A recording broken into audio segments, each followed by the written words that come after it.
Everyone. Hello everyone. हमने कल ये यहाँ तक कर लिए थे features of the fundamental rights, और ये जो डेफिनेशन ऑफ स्टेट थी पॉलिटी में, और law inconsistent with fundamental right under article 13। तो हमने ये यहाँ तक कंटिन्यू कर लिया था। अब हम यहाँ पे आगे से कंटिन्यू करेंगे। Right to equality under article 14 to 18 given है। आर्टिकल 14 क्या कहता है कि the state shall not deny to any person equality before law, equal protection of law within the territory of India। मतलब जो स्टेट है, स्टेट तो अभी डेफिनेशन दी है ऊपर अंडर आर्टिकल 12 में। स्टेट क्या क्या होते हैं? ये सब सारी बॉडीज़ जो आती हैं, और वो बॉडीज़ भी प्राइवेट वाली, वो वाली बॉडीज़ भी जो गवर्नमेंट के अंदर काम कर रही हैं। तो ऐसी सारी बॉडीज़, मतलब सारी स्टेट जो है, shall not deny any person equality before law, मतलब लॉ के सामने जो है सबको इक्वल माना जाएगा, और जो लॉ है वो सबको इक्वल प्रोटेक्शन प्रोवाइड करेंगे with in the territory of India. ठीक है। फिर क्या कहा गया है कि इक्वालिटी बिफोर लॉ जो है वो नेगेटिव कॉनोटेशन है, और जो इक्वल प्रोटेक्शन ऑफ लॉ है वो अमेरिकन ओरिजिन है, वो पॉजिटिव है। ये जो है ब्रिटिश ओरिजिन है और ये अमेरिकन ओरिजिन है। इक्वालिटी बिफोर लॉ में क्या कहा गया है कि मतलब किसी भी प्रकार की कोई प्रिविलेज, कोई स्पेशल प्रिविलेज जो है किसी भी पर्सन को फेवर, मतलब किसी भी पर्सन को कोई भी स्पेशल प्रिविलेज नहीं दी जाएगी। कहने का मतलब है कि किसी भी पर्सन को, मतलब आप एक्स्ट्रा ऑर्डिनरी नहीं ट्रीट कर सकते, सब जो हैं बराबर हैं। Equal subjection of all persons to ordinary law of land administered by ordinary law of court, और सारे जो भी लॉ है उसके सामने सभी इक्वल हैं बिना किसी भेदभाव के। No person is above the law, और कोई भी पर्सन जो है वो कानून से ऊपर नहीं है, मतलब कानून के सामने सभी बराबर हैं, और जो सरकार है या जो स्टेट है वो जो है किसी के साथ भेदभाव नहीं भी करेगी किसी भी कारण से, ऐसा कहा गया है। ये जो इक्वालिटी बिफोर लॉ का कॉन्सेप्ट है। फिर इक्वल प्रोटेक्शन ऑफ लॉ क्या कहता है? Equality of treatment under equal circumstances both in privileges conferred and liabilities imposed by the law. यहाँ कहने का मतलब है कि ठीक है, ये इक्वल जो बोल रहे हो आप होगा, लेकिन यहाँ पे बोल दिया है कि सबको, मतलब आप किसी के साथ स्पेशल भेदभाव नहीं करोगे। ठीक है। और यहाँ कहा जा रहा है कि आप सबको इक्वल मानोगे, लेकिन तब जब सब इक्वल सर्कमस्टेंसेस में हो, मतलब सबकी स्थिति एक, जिनकी स्थिति एक जैसी है उनमें आप कोई भेदभाव नहीं करोगे। कहने का मतलब है जैसे कि अब एक अमीर है, एक गरीब है, दोनों की ज़रूरतें अलग अलग है। अब सरकार मान लो कि टैक्स इम्पोज कर रही है, अब वो एक मतलब एक अलग अलग स्लैब होती हैं टैक्स की इनकम के हिसाब से। मान लो कि कोई XYZ इनकम है मान लो किसी की। ठीक है। अब एक अमीर इंसान है, उसकी भी कुछ इनकम होगी, जो गरीब इंसान है उसकी भी कुछ इनकम होगी। ठीक है। अब मान लो कि आप एक ही क्राइटेरिया वाला टैक्स जो है सब पे मतलब टैक्स लगाने का एक ही क्राइटेरिया सब पे इम्पोज कर दो। मान लो आपने कोई भी चीज़ बना ली कि मतलब मान लो 20% देना पड़ेगा, या मान लो जो भी होता हो 15% मान लो टैक्स स्लैब है। अगर जो ज़्यादा पैसे कमा रहा है उस पर वो 15% देगा तो ठीक है भाई, लेकिन जो ऑलरेडी कम कमा रहा है वो अपनी इनकम का 15% दे ही देगा, तो उसके हाथ में बचेगा क्या? तो भाई पहले आप इनकम तो देखो कि कौन किस पोजीशन पे है, उस हिसाब से तो टैक्स इम्पोज करोगे। तो वही चीज़ यहाँ पे कही, और ये सिर्फ टैक्स के मामले में, जैसे कोई भी चीज़ है, आप कोई स्कीम लेकर आ रहे हो, सबकी ज़रूरतें अलग अलग हैं। कोई सेक्शन ऐसा सोसाइटी का है जिसे ज़्यादा सपोर्ट की ज़रूरत है, कोई सेक्शन ऐसा है भाई जिसे सपोर्ट की ज़रूरत नहीं है, वो ऑलरेडी अपना मतलब ठीक ठाक चल रहा है उसका। ठीक है।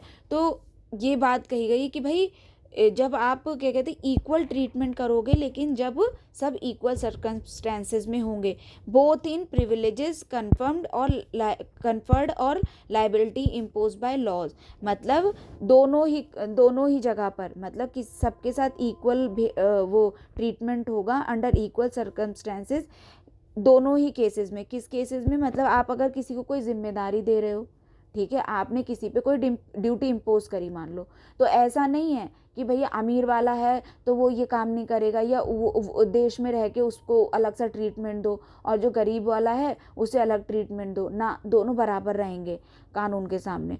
और ऐसा भी नहीं है कि जब आप प्रिविलेजेस देने की बात कर रहे हो, कोई मतलब फ़ायदा पहुंचाना है, किसी का वेलफेयर करना है, तो ऐसा नहीं कि आप उसमें भी फिर पर्टिकुलर भेदभाव करो कि भाई ये अमीर वाला है और ये तो वो है कि भाई उसको ज़्यादा बेनिफिट मिल जाए, जो गरीब है जिसे कुछ पता ही नहीं है, जो पिछड़ा सेक्शन है सोसाइटी का, उसे जो है कम मिले।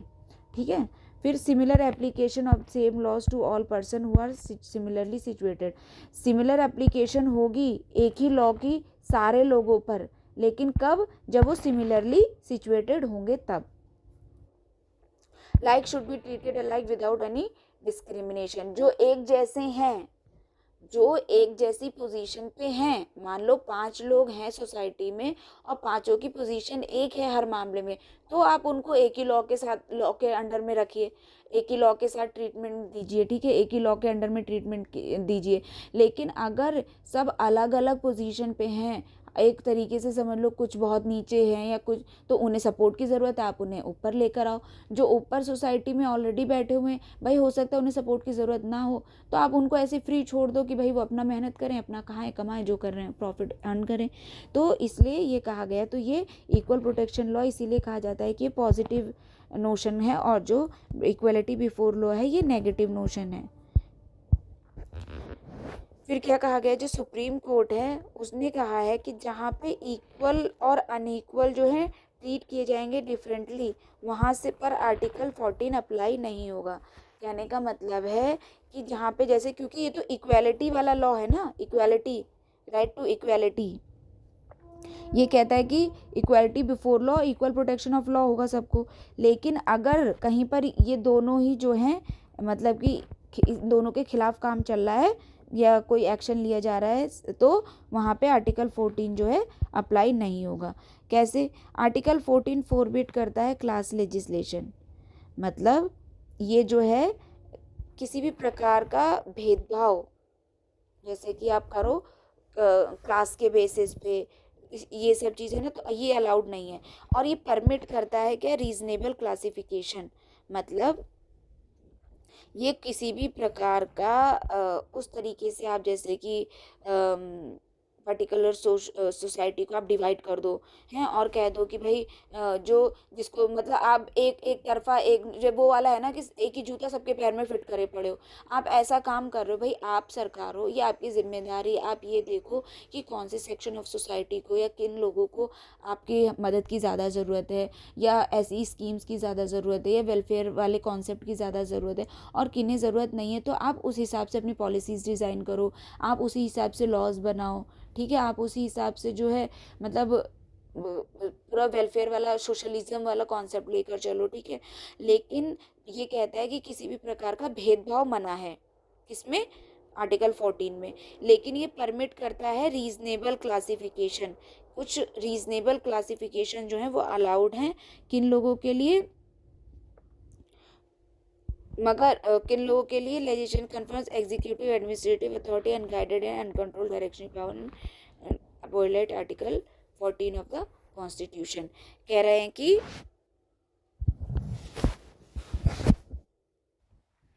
तो यहाँ पे क्लास लेजिस्लेशन जो है वो मना है, लेकिन परमिट करता है reasonable classification of person, object और ट्रांजैक्शन बाय लॉ। लेकिन ये जो है आर्बिट्री, आर्टिफिशियल और इवेजिव नहीं होने चाहिए। A legislation which confirms on the executive और administrative authority and unguided and uncontrolled discretionary power in the matter of application of law violates article 14 of the constitution. मतलब अगर अनगाइडेड और uncontrolled और मतलब बिना डिस्क्रिशनरी पावर के कोई administrative body हो गई, एग्जीक्यूटिव या फिर लेजिस्लेटिव हो गई, मतलब उन्होंने इस बिना सोचे समझे कोई लॉ बना दिया है, बिना उस पर उसका इम्पैक्ट किस पर कैसे पड़ेगा, तो ये जो है आर्टिकल 14 को वायलेट करता है। फिर रूल ऑफ लॉ क्या कहता है? By A V Dicey basic feature of the constitution.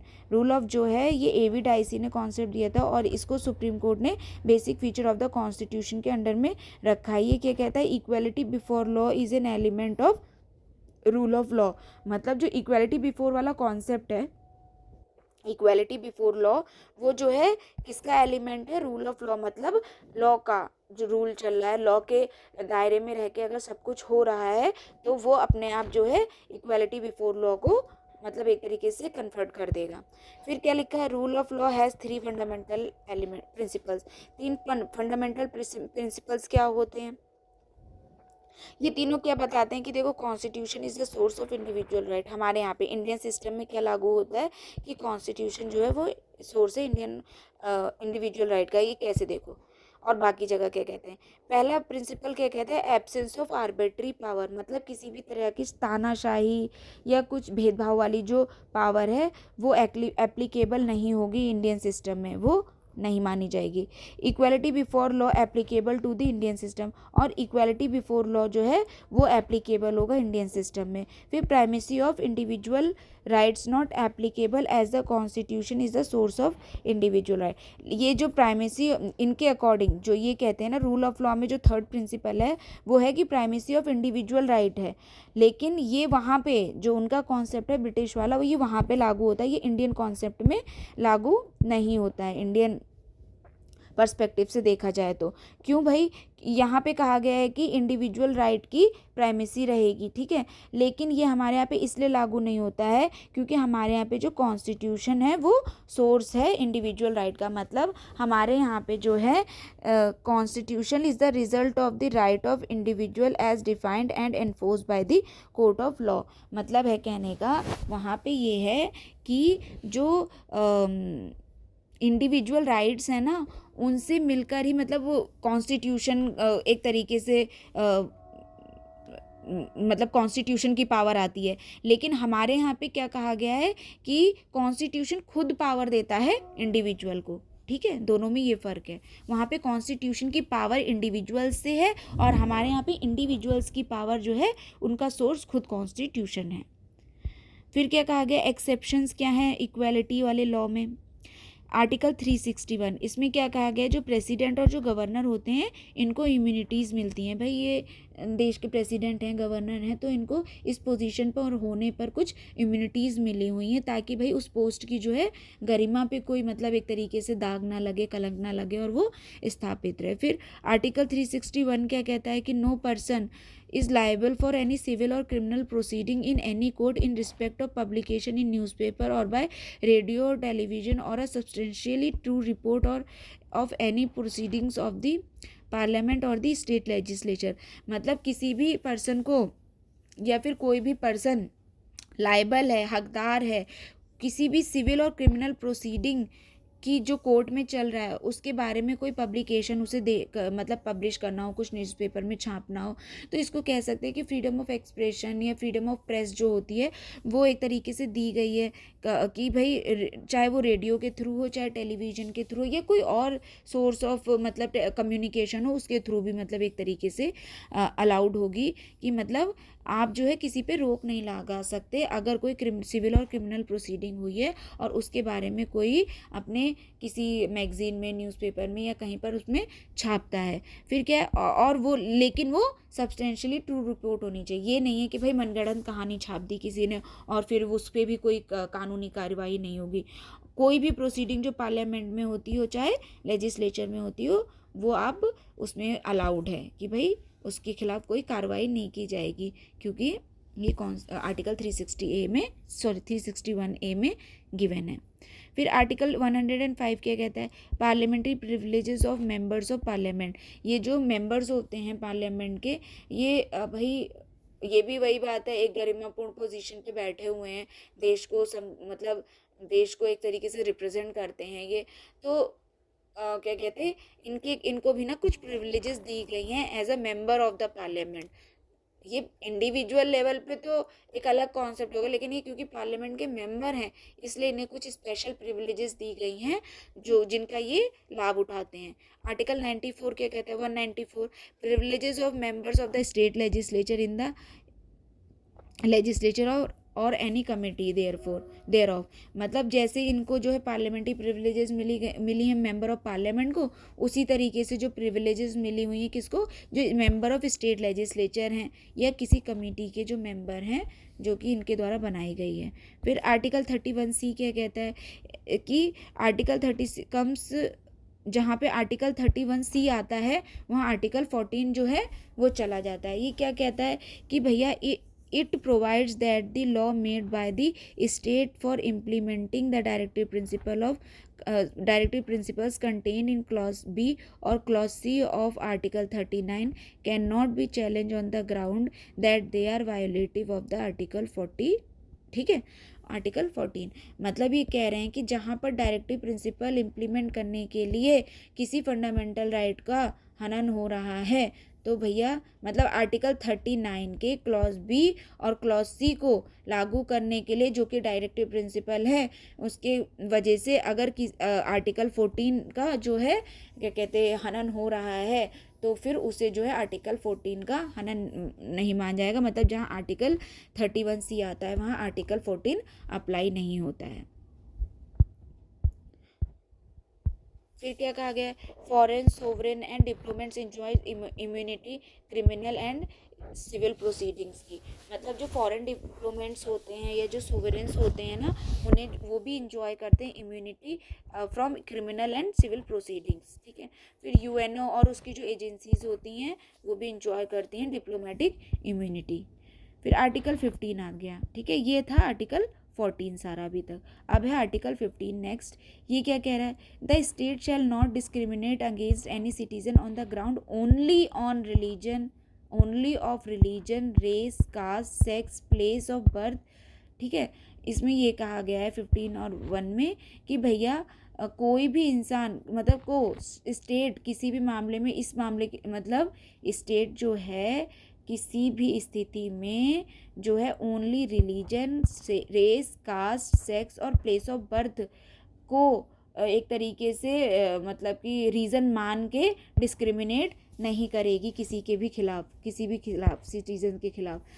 अब यहाँ पे बात कही गई है ओनली, मतलब इसके अलावा रीज़न हो सकते हैं, मतलब कि आप किसी जाति के उस पे या क्लास कि अमीर गरीब है या कास्ट के उस पे या भाई ये पर्टिकुलर एरिया को बिलोंग करता है, उस बेसिस पे आप जो है भेदभाव नहीं कर सकते हो, लेकिन किसी और कारण पे कर सकते हो। अब वो कारण क्या है वो अभी हम आगे समझेंगे, फिलहाल आप ये समझो कि discrimination on other ground is not prohibited, मतलब सिर्फ ये वाले जो religion, race, caste, sex, place of birth है इनकी वजह से अगर डिस्क्रिमिनेशन कर रही है सरकार तो वो मना है, मतलब वो नहीं कर सकती, लेकिन कोई और अगर कारण वो बता रही है तो उस बेसिस पे कर सकते हैं। और आगे वो कारण क्या है वो आगे बताए गए हैं।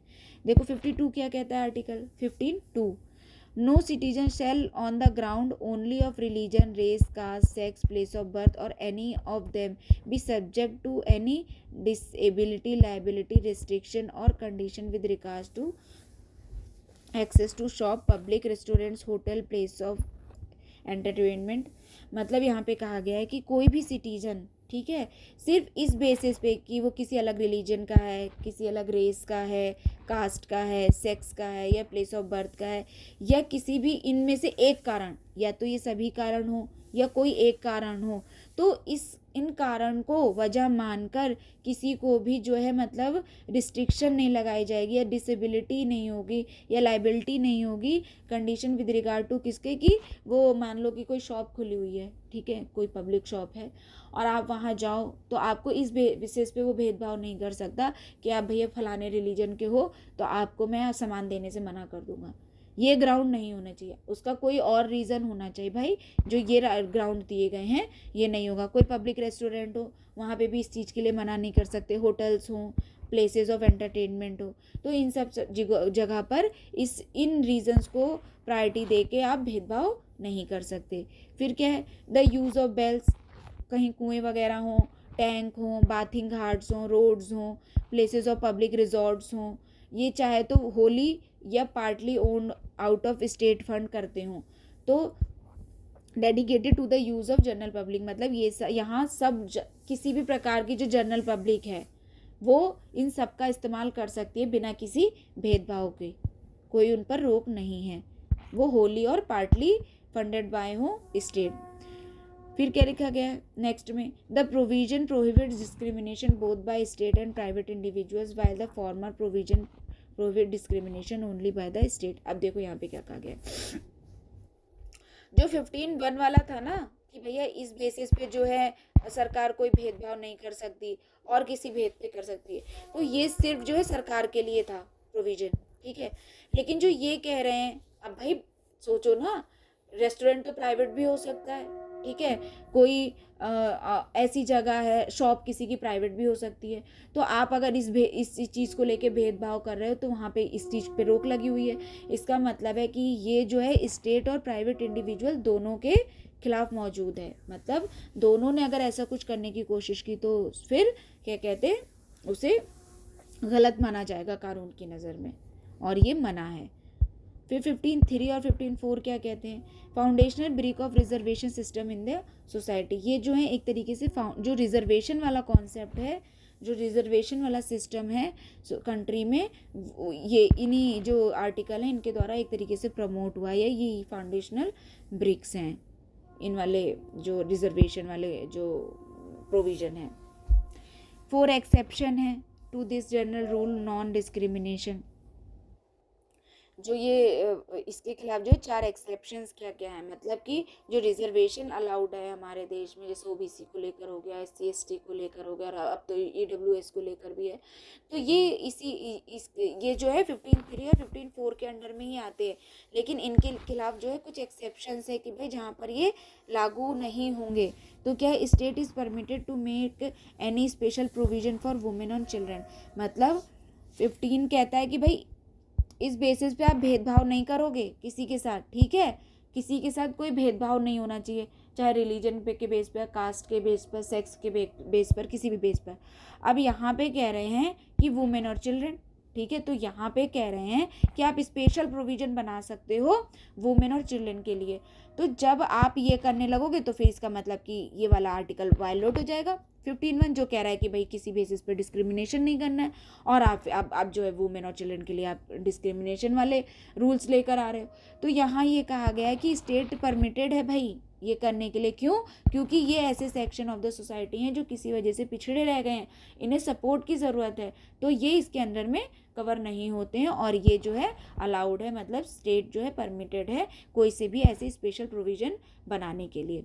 नेक्स्ट में क्या गया है, for the advancement of any socially and educationally backward और फॉर SC ST, वही जिसके लिए रिजर्वेशन दिया गया है। मतलब ये वाले जो ये सारा इन दोनों आर्टिकलों के पर्सपेक्टिव में हो रहा है, क्योंकि यहाँ पे कहा गया है किसी प्रकार का भेदभाव नहीं किया जाएगा इन बेसिस पे। लेकिन यहाँ कह रहे हैं कि भाई आप वुमेन और चिल्ड्रन के लिए कर सकते हो, फिर कह रहे हैं कि आप एजुकेशनली बैकवर्ड और सोशली शेड्यूल कास्ट और शेड्यूल ट्राइब के लिए कर सकते हो, सोशली बैकवर्ड के लिए कर सकते हो। तो इसका मतलब भाई आप उस अपने जो इस कॉन्स्टिट्यूशन में लिखा हुआ है आप उसके खिलाफ जाने की कोशिश कर रहे हो, फिर तो सुप्रीम कोर्ट को उसे नल एंड वॉइड करार देना चाहिए जुडिशियल रिव्यू के अंडर में। लेकिन नहीं, क्यों, क्योंकि ये जो है अलाउड है, मतलब जहाँ पर ज़रूरत पड़ रही है, ऐसे सेक्शन ऑफ द सोसाइटी हैं जिनको ज़रूरत है सपोर्ट की, और अगर फिर सरकार उनके लिए कोई ऐसा लॉ बना के ला रही ताकि वो मुख्य धारा में शामिल हो सके एक तरीके से, ठीक है, ये मतलब बहुत पिछड़े रह गए हैं किन्हीं कारणों वश, तो इनको ज़रूरत है भाई सपोर्ट की, हेल्प की ज़रूरत है। अब कौन हेल्प करेगा, कोई अपनी जेब से क्यों खर्च करेगा। अभी किसी इंसान से कहो कि भाई तुम किसी को, तेरे पास 100 रुपये हैं, उसके पास एक भी रुपये नहीं, भाई दोनों 50-50 आपस में बांट लो, वो कहेगा कि मेरी मेहनत की कमाई है, मैं क्यों किसी को दूँ। तो भैया ऐसी जगह पे फिर सरकार या कुछ ऐसे लोग ही तो सामने आएंगे जो करना चाहते हो, तो इसीलिए सरकार को भाई अलाउड है, स्टेट को अलाउड है कि वो ऐसे प्रोविजन बना सकती है इनके हित में। नेक्स्ट क्या कहा गया है, for the advancement of any socially and educationally backward of citizens for SC ST regarding their admission to educational institution including private educational institution whether aided और unaided by state except minority educational institution.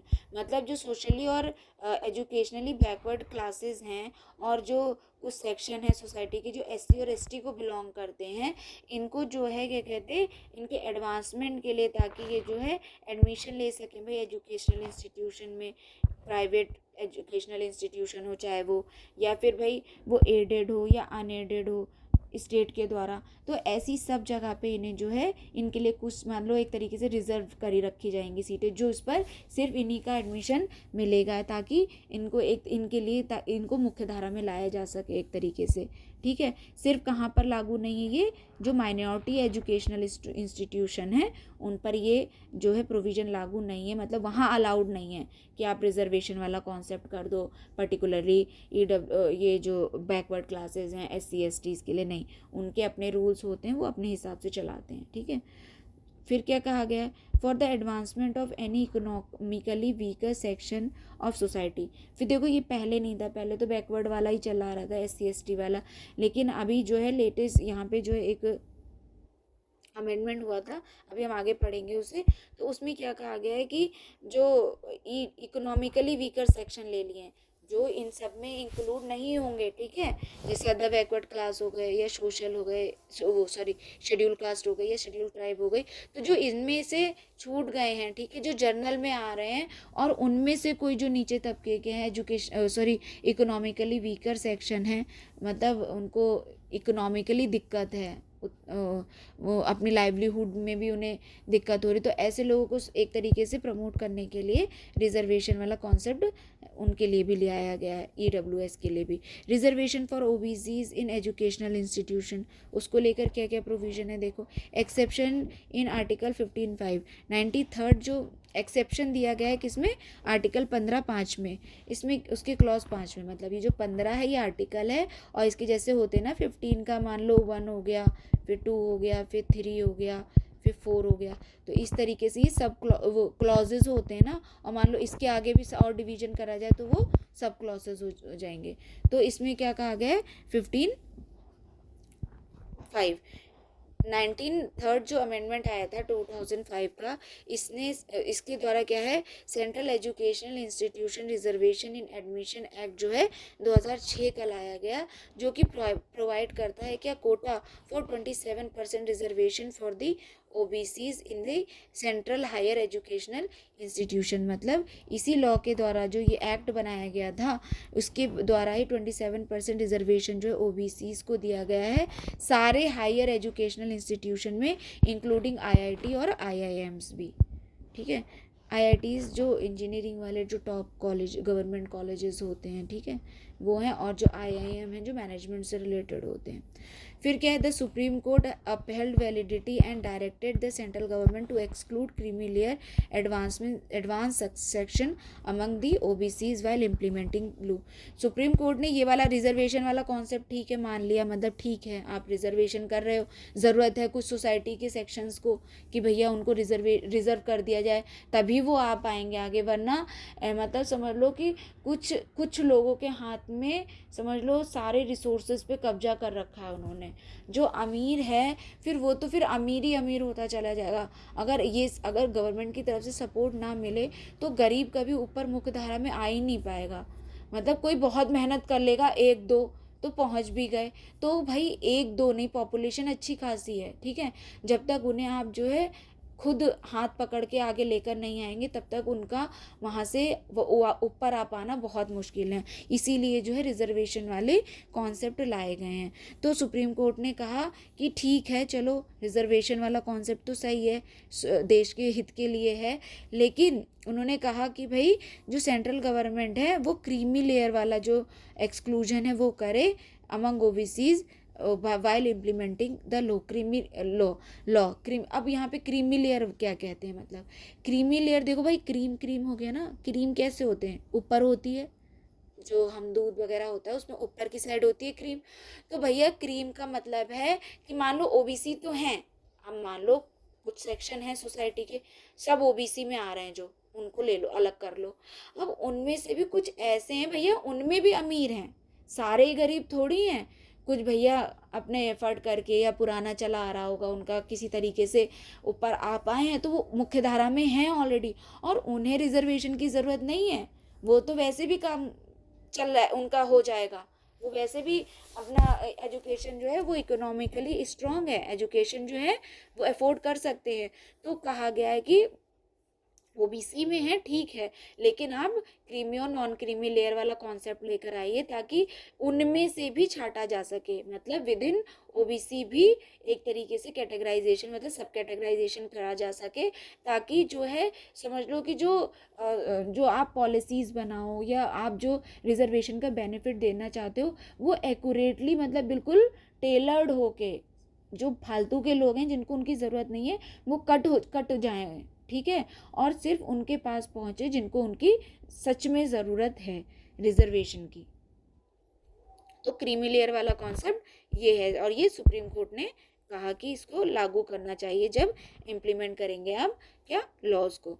फिर reservation for EWS आया educational institution में लेके, देखो OBC SC ST को तो सबको मिल गया, अब एक जर्नल वाला रह जाता है।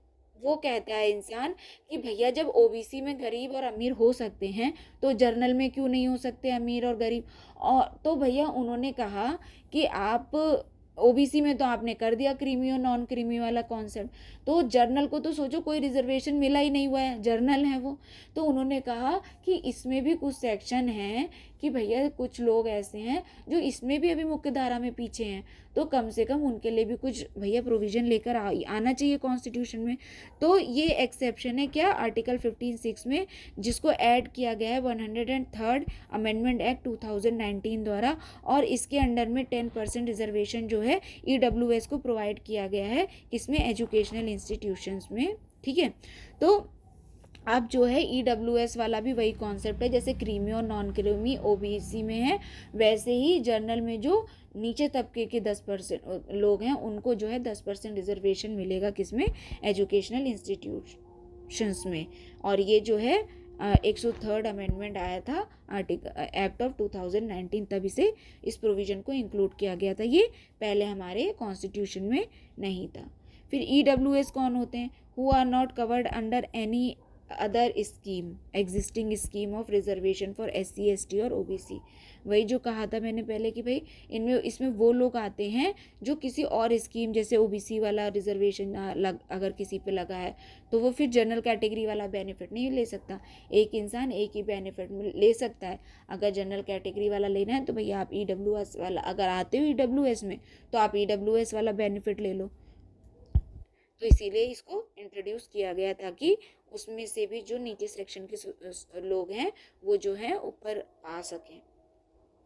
फिर creamy layer for SC ST, अब देखो सब जगह तो हो गया, ओबीसी में है क्रीमी लेयर और नॉन क्रीमी लेयर वाला। फिर भैया जर्नल में भी आ गया एक कि भैया एक नॉर्मल लोग हैं और जो एक है वो इकोनॉमिकली वीकर सेक्शन है, वहाँ पे भी आपने कर दिया एक तरीके से सब कैटेगराइजेशन। फिर बात रह गई क्या एससी और एसटी की, तो इसमें जो सुप्रीम कोर्ट ऑफ इंडिया है उन्होंने अपने जजमेंट को रिव्यू करते हुए कहा किसमें, पंजाब और हरियाणा कोर्ट, जो उन्होंने रिव्यू करा judgement of Punjab and Haryana court, जो कि अलाउड करता है स्टेट को authority to sub classify reserve category group such as schedule caste और शेड्यूल ट्राइब्स। मतलब ये इस क्या कहते हैं एक तरीके से इस जजमेंट रिव्यू हुआ और इन्होंने जो अलाउ किया था कि जो पंजाब और हरियाणा हाई कोर्ट का जजमेंट था उसे रिव्यू करते हुए सुप्रीम कोर्ट ने जो है अलाउ करा क्या कि state the authority to sub classify reserve categories, मतलब आप शेड्यूल कास्ट और शेड्यूल ट्राइब के अंदर भी ये सब कैटेगराइजेशन वाला कॉन्सेप्ट जो है लागू करो, ठीक है। तो उन्होंने कहा कि अब ये इसमें भी स्टेट्स चाहें तो लागू कर सकते हैं, ऐसा सुप्रीम कोर्ट ने अलाउड कर दिया है। This decisions overturns the EV Chinnaiah versus state of Andhra Pradesh 2004 ruling which altered the landscape of reservation policy in India. तो जो ये जो चिन्नैया वाला केस था, EV Chinnaiah versus state of Andhra Pradesh 2004 ruling, इसमें सुप्रीम कोर्ट ने क्या कहा था कि जो उसने रूल किया कि दैट सब classification with in the schedule cast SC category में जो है for reservation purpose was unconstitutional. मतलब अगर आप जो है जो शेड्यूल कास्ट में सब कैटेगराइजेशन करते हो तो वो जो है अनकॉन्स्टिट्यूशनल है, मतलब कॉन्स्टिट्यूशनल के प्रोविजंस के खिलाफ है। As the supreme court as the schedule caste are a single homogeneous group notified under article 341। मतलब इनका कहने का मतलब ये था कि जो है जो आर्टिकल 341 है वो एससी को एक कैटेगरी में देखता है, उसमें सब कैटेगराइजेशन जो है फिर अगर आपने करा तो वो जो है क्या कहते हैं अनकॉन्स्टिट्यूशनल माना जाएगा। जो एससी वाला है वो एक सिंगल यूनिट है, उसे आप डिवाइड नहीं कर सकते। तो इस वाले जो डिसीजन को था उसको जो है फिर सुप्रीम कोर्ट ने बदला, ठीक है, कि भैया ये पहले कहा था इन्होंने 2004 में, लेकिन फिर इसे बदलते हुए कहा कि भाई सुप्रीम कोर्ट अलाउड करता है state to sub classify SC और इवन एसटीज को भी आप सब क्लासीफाई कर सकते हो based on backwardness applying the creamy layer वाला प्रिंसिपल। बैकवर्डनेस है अगर किसी सेक्शन ऑफ द सोसाइटी में कुछ लोगों में, तो आप जो है ये क्रीमी लेयर वाला जो प्रिंसिपल है इस पर भी अप्लाई कर सकते हो, ताकि जो है प्रिविलेज जो ग्रुप्ड हैं, जो मतलब ऐसे सेक्शन ऑफ सोसाइटी हैं जिनको ज़रूरत नहीं है, जो ऑलरेडी मतलब क्रीम खा रहे हैं एक तरीके से, जिन्हें रिजर्वेशन की ज़रूरत नहीं है, तो उन्हें एक्सक्लूड किया जा सके। सब classification must rely on empirical data and 100% reservation for any सब क्लास इज इम्परमिशिबल। मतलब जो आप सब कैटेगराइजेशन करोगे उसका जो डाटा है वो एक तरीके से भाई आप देख सुन के ठोक पीट के भाई देख लेना कि किसको रिजर्वेशन देना है और किसको नहीं देना है। और एक चीज़ की 100% रिजर्वेशन जो है वो सब क्लासेस में उसकी परमिशन नहीं अलाउड है। फिर क्या है, according to supreme court states can now sub classify schedule caste within the 15% reservation quota to provide better support. मतलब देखो जो शेड्यूल कास्ट है उन्हें 15% का रिजर्वेशन मिला हुआ है, तो आप जो है जब सब कैटेगराइजेशन करोगे तो वो 15% के अंदर ही रह के करोगे, ठीक है, आप उस वाली क्राइटेरिया से बाहर नहीं निकल सकते।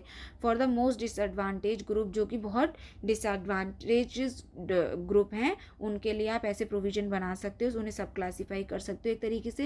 The court state that reservation has to be limited only to the first generation.